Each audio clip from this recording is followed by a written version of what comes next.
Hello guys, how you doing?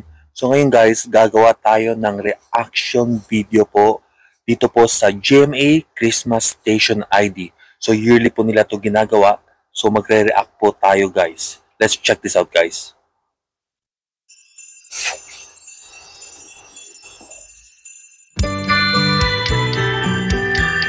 Familiar faces, si Julian San Jose, tapos nandun si Mark Bautista, nandun si Christian Bautista.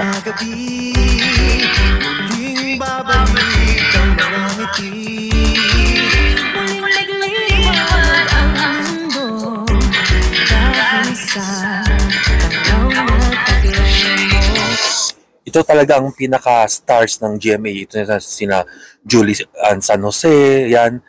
Usually pagka may mga Christmas Station ID sila guys, sila ang nagsisimula talaga ng song. Kasi maganda yung boses nila, maganda yung timbre nila, pati maganda rin yung pagkakakanta nila. Kaya siguro sila talaga ang pinaka singer ng GMA every time meron silang Christmas Station ID guys.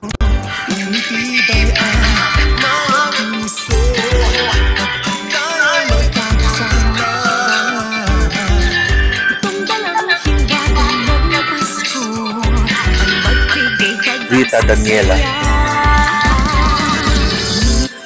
Okay, sorry guys. It's also good guys na nilalagay nila yung name beside kasi yung mga ibang familiar faces guys, alam na natin kung sino sila. Pero yung ibang GMA artists, hindi natin sila kilala. So, it's always better na nilalagay nila yung pangalan sa tabi ng artist nang sa ganung yung mga bago lang nanonood ng GMA Christmas Station ID, nagkaka-idea sila guys kung sino ang artista or singer na kumakanta ng song.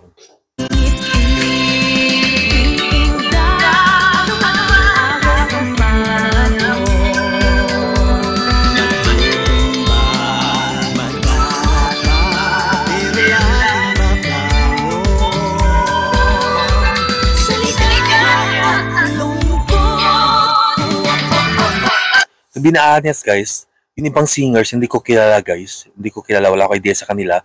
Pero maganda yung boses nila. And yung Christmas Station ID ngayon ng GMA, parang catchy siya guys. Parang madali siyang matandaan. And maganda yung tunog niya, yung rhythm, pati parang madaling sabayan compared last year guys.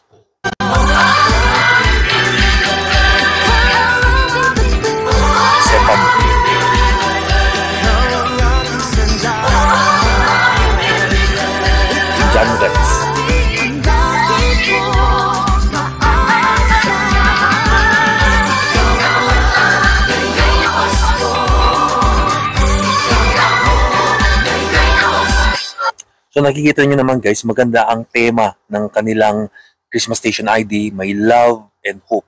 Hindi po to nawawala, dapat ilagay po natin sa puso natin yung love and hope kasi ito po ang magdadala sa atin ng pag-asa, and of course pag may love sa ating dibdib, mas maganda yung kulay ng buhay guys kasi walang hatred sa dibdib at positive vibes lang guys. Maganda ang meaning ng song, and of course mas makaka-relate po ang mga Pinoy kasi gaya ng sabi ko kanina, catchy ang songs, pati simple lang po ang lyrics.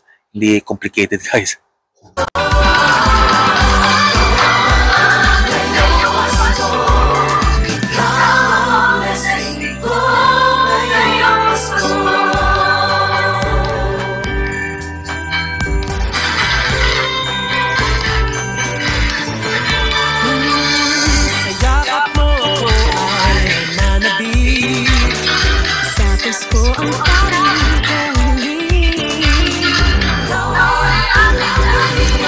Pa tayo dito.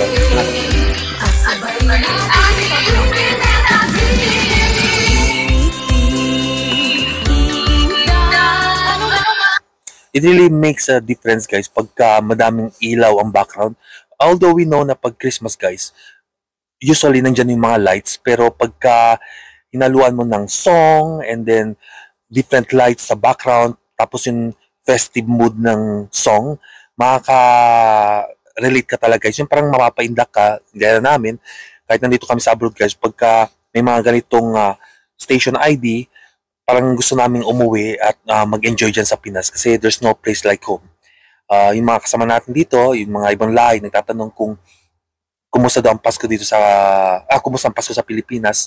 Sinasabi ko sa kanila na walang katumbas, that there's no place like home kasi iba ang Pasko sa atin at yung ibang lahi dito akala guys na walang Christmas sa Pilipinas. So ganun sila ka, I don't like to say anything but wala silang idea kung gaano tayo kasaya mag-celebrate ng Christmas sa Pinas guys.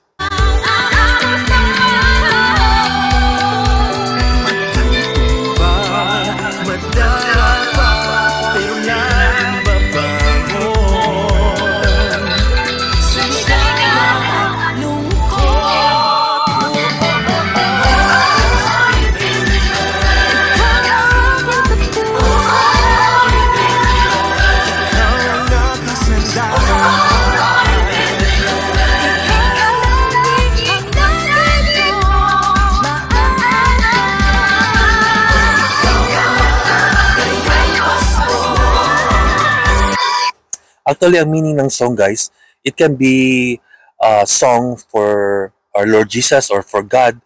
It can also be a song for our parents. It can also be a song for our partner. So, may kanya-kanyang interpretation tayo kung anong ibig sabihin mo ng ikaw ang love, ikaw ang hope. Of course, this is a celebration of the birth of Jesus.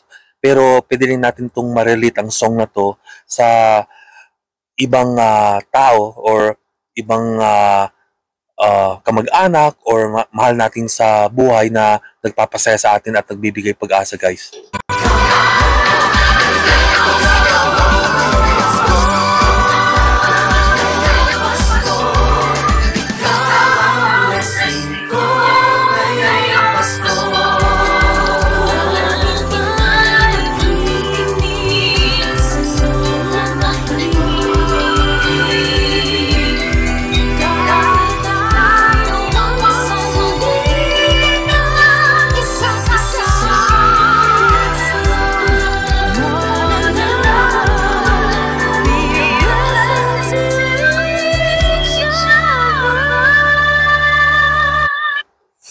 Maganda yung pagkakanta ni Julia at San Jose. Medyo may kulot-kulot pero maganda po ang meaning ng song that we should be a blessing for others. Hindi lang po guys during Christmas time. We should be a blessing to each other every day guys. Kasi minsan ang Christmas, although nag-offer to ng good vibes, pero mas maganda guys na everyday blessing po tayo sa iba. At nang sa ganun guys, good vibes lang kasi mataas ang stress level natin sa araw-araw na buhay natin. Kaya matuto tayong maging blessing sa iba. Nang sa ganun, we will serve as an inspiration sa ibang tao, guys.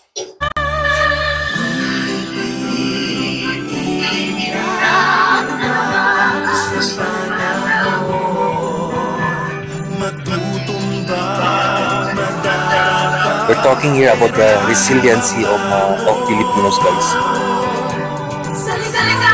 Kahit anong hirap sa buhay, kahit pagod, kahit masaya, we can always move forward guys.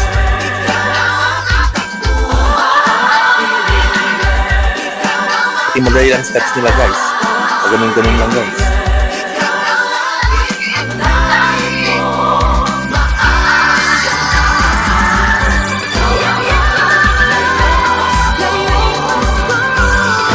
Zephany. She really has a good voice. Actually, she came from ABS-CBN pero nasa GMA na siya guys. Isa rin sa pinakamagandang boses sa GMA.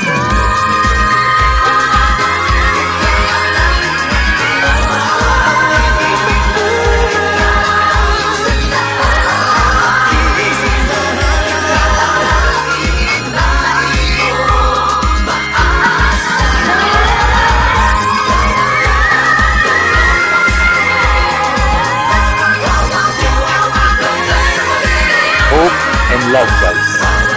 Hope, love. May isa pa yun guys eh. Hope, love. But you know, these two traits are already good. Hope and love.